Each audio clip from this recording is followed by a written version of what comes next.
ನನ್ನ ಹೆಸರು ರೋಹಿತ್.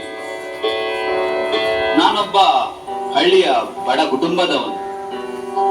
ಆದರೆ ನನ್ನ ಕನಸುಗಳು ದೊಡ್ಡದಾಗಿದ್ದವು.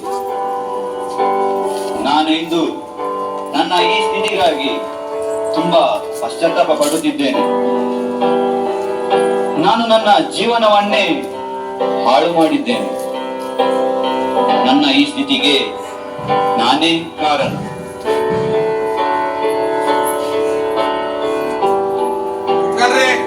ನಾನು ತುಂಬಾ ಸಂತೋಷದಿಂದ ಇದ್ದೆ.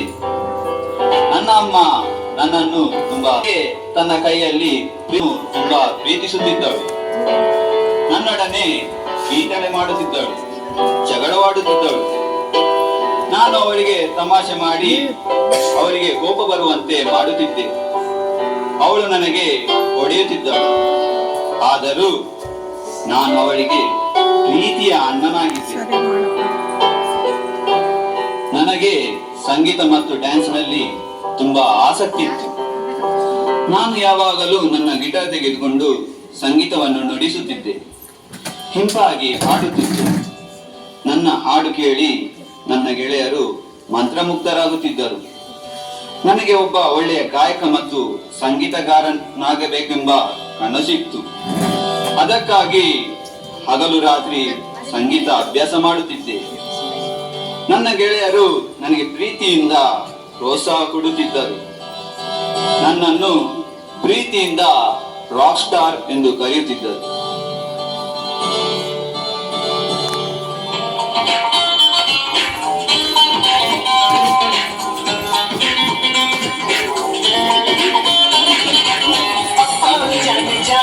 ಸ್ವಲ್ಪ ಹತ್ರ ಬರ್ರಿ ಕಡೆ.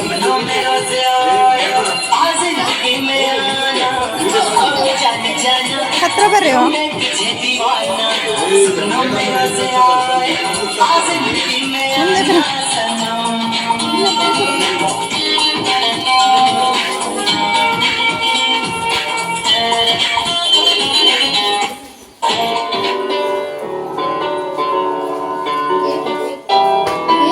ತರಗತಿಯಲ್ಲಿ ನನಗೆ ಅನೇಕ ಗೆಳೆಯರಿದ್ದರು.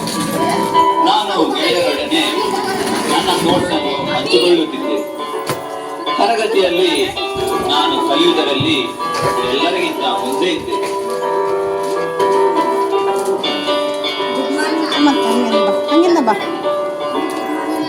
ಎಲ್ಲ ಶಿಕ್ಷಕರಿಗೂ ನಾನು ಅಚ್ಚುಮೆಚ್ಚಿನ ವಿದ್ಯಾರ್ಥಿಯಾಗಿದ್ದೆ.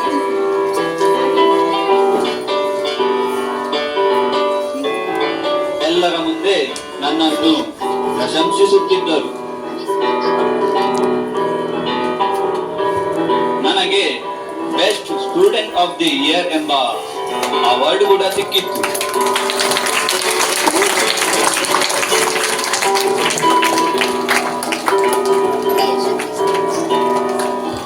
ಕೆಲವು ದಿನಗಳ ನಂತರ ನಮಗೆ ರಜೆ ಸಿಕ್ಕಿತು.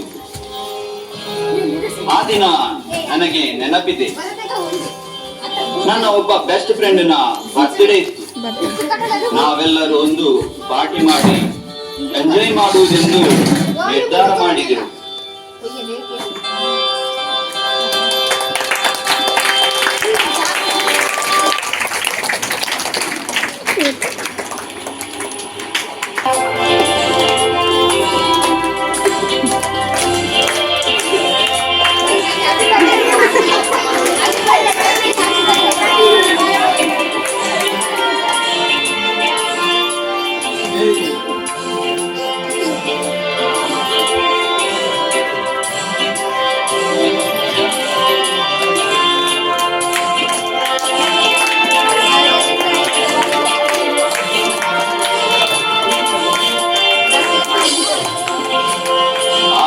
ಪಾರ್ಟಿಯಲ್ಲಿ ನನ್ನ ಗೆಳೆಯರು ಒಂದು ಹಾಡು ಹಾಡಲು ಒತ್ತಾಯ ಮಾಡಿದರು.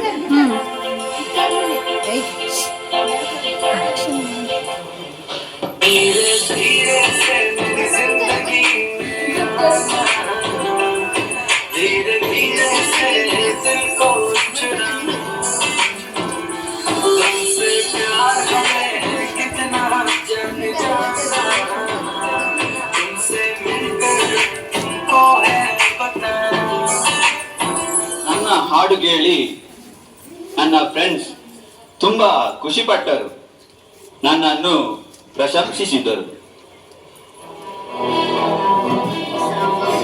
ಅಲ್ಲಿ ನನಗೆ ಕೆಲವು ಹೊಸ ಗೆಳೆಯರು ಸಿಕ್ಕಿದರು. ಅವರು ನನಗೆ ಯಾವುದೋ ಕೂಲ್ ಡ್ರಿಂಕ್ಸ್ ಕೊಟ್ಟರು.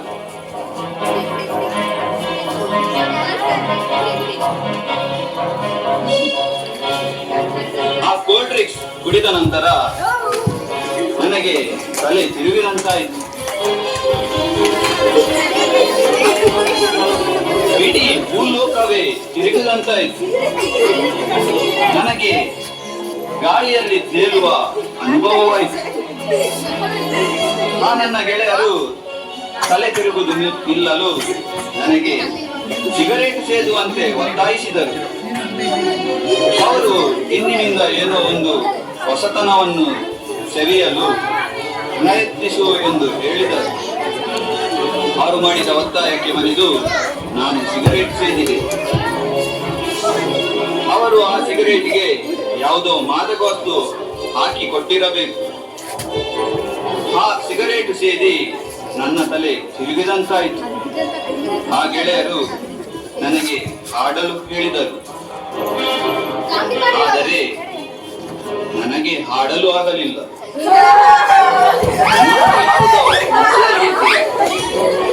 ನನಗೆ ಸರಿಯಾಗಿ ನಿಲ್ಲಲು ಆಗುತ್ತಿರಲಿಲ್ಲ. ಆ ಗೆಳೆಯರು ನನಗೆ ತಮಾಷೆ ಮಾಡಿದರು.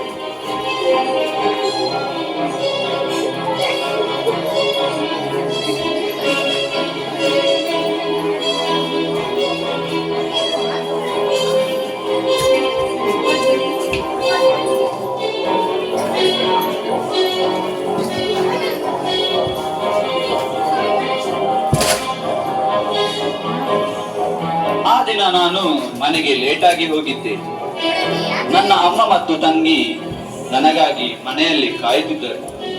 ನನ್ನನ್ನು ನೋಡಿದ ಕೂಡಲೇ ನನ್ನ ಅಮ್ಮ, ಯಾಕೆ ಇಷ್ಟು ಲೇಟು, ಎಲ್ಲಿಗೆ ಹೋಗಿದ್ದೆ ಎಂದು ಕೇಳಿದರು. ನಾನು ಹೇಳಿದೆ, ನಾನು ನನ್ನ ಒಬ್ಬ ಫ್ರೆಂಡಿನ ಬರ್ತ್ಡೇ ಪಾರ್ಟಿಗೆ ಹೋಗಿದ್ದೆ ಎಂದು ಹೇಳಿದೆ. ಬಹುಶಃ ನನ್ನ ಜೀವನದಲ್ಲೇ ನಾನು ಮೊದಲ ಬಾರಿಗೆ ಅಂದು ಮನೆಗೆ ತುಂಬಾ ಲೇಟಾಗಿ ಬಂದಿದ್ದೆ. ನನ್ನ ಅಮ್ಮ ನನ್ನನ್ನು ಹೋಗಿ ಮಲಗು ಎಂದರು.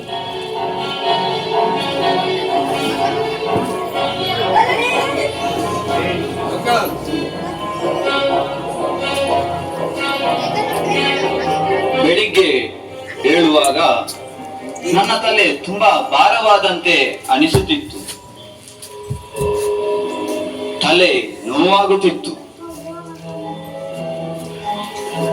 ನಾನು ಏಳುವಾಗಲೇ ಲೇಟಾಗಿ ಹೋಗಿತ್ತು. ನನಗೆ ಕಾಲೇಜಿಗೆ ಹೋಗಲೂ ಇತ್ತು. ನಾನು ಬೇಗನೆ ಹೊರಟೆನು. ನಾನು ಅಂದು ಮೊದಲ ಬಾರಿಗೆ ಅಮ್ಮನ ಕೈ ತುತ್ತು ತಿನ್ನಲಿಲ್ಲ. ಅಮ್ಮನ ಆಶೀರ್ವಾದ ಪಡೆಯಲಿಲ್ಲ. ಶಾಲೆಗೆ ಲೇಟ್ ಆಗುತ್ತದೆ ಎಂದು ಓಡಿಯೇ ಬಿಟ್ಟೆನು.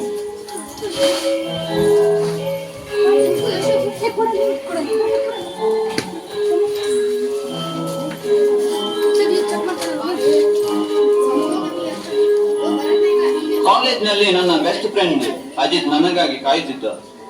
ಅವನು ಕೇಳಿದ, ಯಾಕೆ ಇಂದು ನೀನು ಮೊದಲ ಬಾರಿಗೆ ಶಾಲೆಗೆ ಲೇಟಾಗಿ ಬಂದಿದ್ದೀಯಾ, ಏನು ಕಾರಣ? ಆದರೆ ಅವನ ಪ್ರಶ್ನೆಗೆ ನನ್ನಲ್ಲಿ ಉತ್ತರವಿರಲಿಲ್ಲ. ಅಂದು ಕ್ಲಾಸಿನಲ್ಲಿ ನನ್ನ ಜ್ಞಾನವಿರಲಿಲ್ಲ. ರಾತ್ರಿಯ ಪಾರ್ಟಿ ನನ್ನ ತಲೆಯಲ್ಲಿ ತಿರುಗುತ್ತಿತ್ತು.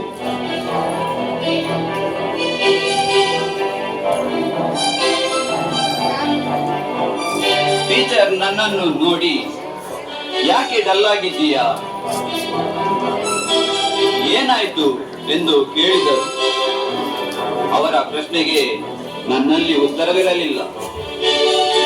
ನನ್ನ ಎಲ್ಲ ಸಹಪಾಠಿಗಳು ಹೋಮ್ವರ್ಕ್ ಮಾಡಿದರು, ಆದರೆ ನಾನು ಮಾಡಿರಲಿಲ್ಲ. ಟೀಚರ್ ನನ್ನ ತಪ್ಪನ್ನು ಮನ್ನಿಸಿದರು, ಏಕೆಂದರೆ ಅಂದು ನನ್ನ ಮೊದಲ ತಪ್ಪಾಗಿತ್ತು.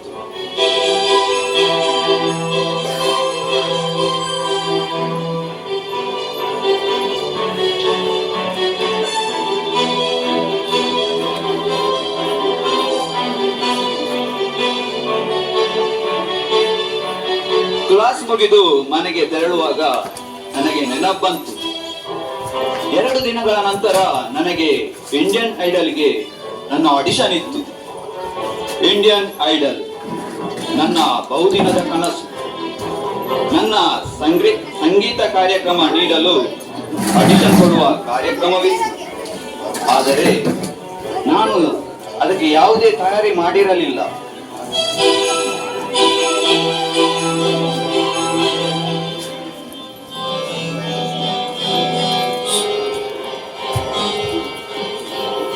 ನಾನು ಮನೆಗೆ ತಲುಪಿದ ಕೂಡಲೇ ನನ್ನ ಗಿಟಾರ್ ತೆಗೆದುಕೊಂಡು ಪ್ರಾಕ್ಟೀಸ್ ಮಾಡಲು ಕುಳಿತೆ. ಆದರೆ ನನಗೆ ಪ್ರಾಕ್ಟೀಸ್ ಮಾಡಲಾಗಲಿಲ್ಲ. ನನ್ನ ತಲೆ ಭಾರವಾಗುತ್ತಿತ್ತು. ನಾನು ಮಲಗಿದೆ.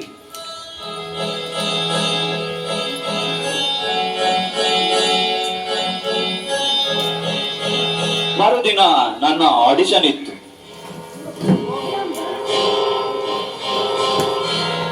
ನಾನು ಹೊರಟೆ.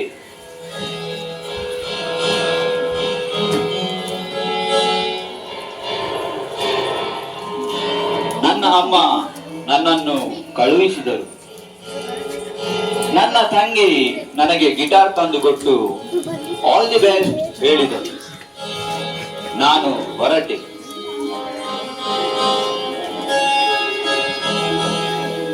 ದಾರಿಯಲ್ಲಿ ನನ್ನ ಗೆಳೆಯರು ಸಿಕ್ಕಿದರು.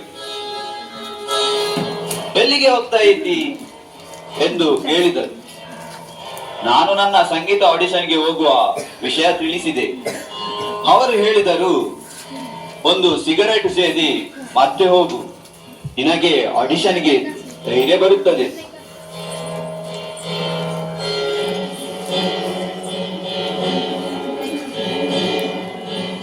ನಾನು ಅವರ ಒತ್ತಾಯಕ್ಕೆ ಸಿಗರೆಟ್ ಸೇದಿದೆನು.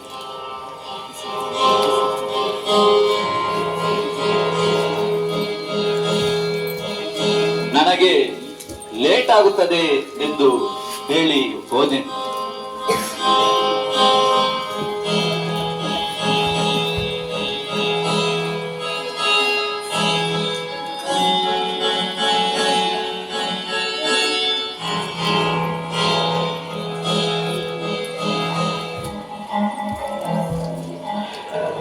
ಇಂಡಿಯನ್ ಐಡಲ್ ನನ್ನ ಕನಸು ಎಂದು ನನಸಾಗುವುದರಲ್ಲಿ ಇತ್ತು. ನನಗೆ ಆ ಬಗ್ಗೆ ತುಂಬಾ ಸಂತೋಷವಿತ್ತು. ಆದರೆ ಒಳಗೊಳಗೆ ನನಗೆ ಭಯವಿತ್ತು. ಆಡಿಷನ್ಗಾಗಿ ಜಡ್ಜಸ್ ನನ್ನನ್ನು ಒಳಗೆ ಕರೆದರು. ಅವರು ನನಗೆ ಹಾಡಲು ತಿಳಿಸಿದರು. ಆದರೆ ನಾನು ಹಾಡಲು ಆಗಲಿಲ್ಲ. ನನ್ನ ಕೈಗಳು ಕಂಪಿಸತೊಡಗಿದವು. ಜಡ್ಜಸ್ ನನ್ನನ್ನು ಅರ್ಧದಲ್ಲೇ ತಡೆದರು. ನನ್ನನ್ನು ಮನೆಗೆ ಕಳುಹಿಸಿದರು.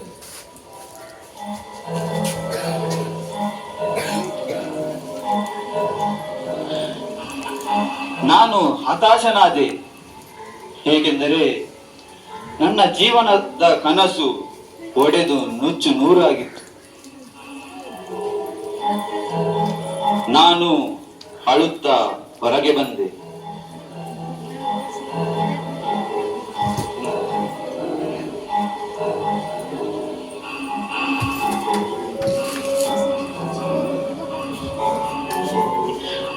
ನನ್ನ ಆ ಪಾರ್ಟಿ ಗೆಳೆಯರಿಗೆ ಫೋನ್ ಮಾಡಿದೆ. ನಾವು ಒಂದು ಕಡೆ ಒಟ್ಟಾಗುವುದೆಂದು ತೀರ್ಮಾನಿಸಿದೆವು. ಆ ನನ್ನ ಗೆಳೆಯರು ನನ್ನ ದುಃಖ ಮರೆಯಲು ಮಾದಕ ದ್ರವ್ಯ ನೀಡಿದರು.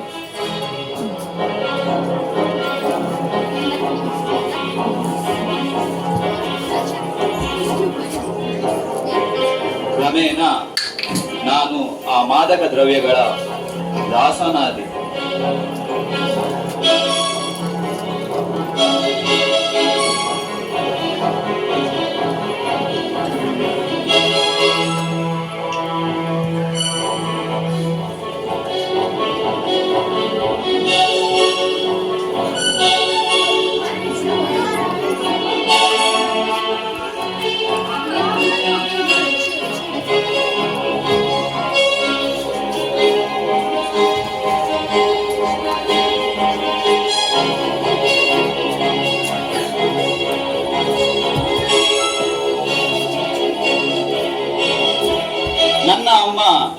ನನಗೆ ಬುದ್ಧಿ ಹೇಳುತ್ತಿದ್ದಳು. ಆದರೆ ನಾನು ನನ್ನ ಈ ಕೆಟ್ಟ ಚಟವನ್ನು ಬಿಡಲಿಲ್ಲ. ನನ್ನ ಚಿಂತೆಯಲ್ಲೇ ನನ್ನ ತಾಯಿ ಅಸ್ವಸ್ಥಳಾದಳು, ಹಾಸಿಗೆ ಹಿಡಿದಳು.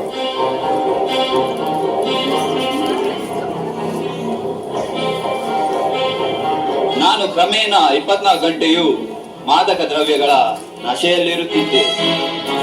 ನನ್ನ ತಂಗಿ ನನ್ನೊಡನೆ ಆಟವಾಡಲು ಬಂದಾಗ ನಾನು ನಿಶಕ್ತನಾಗಿ ಮಲಗಿರುತ್ತಿದ್ದೆ. ಅವಳು ತುಂಬಾ ಬೇಸರ ಪಡುತ್ತಿದ್ದಳು.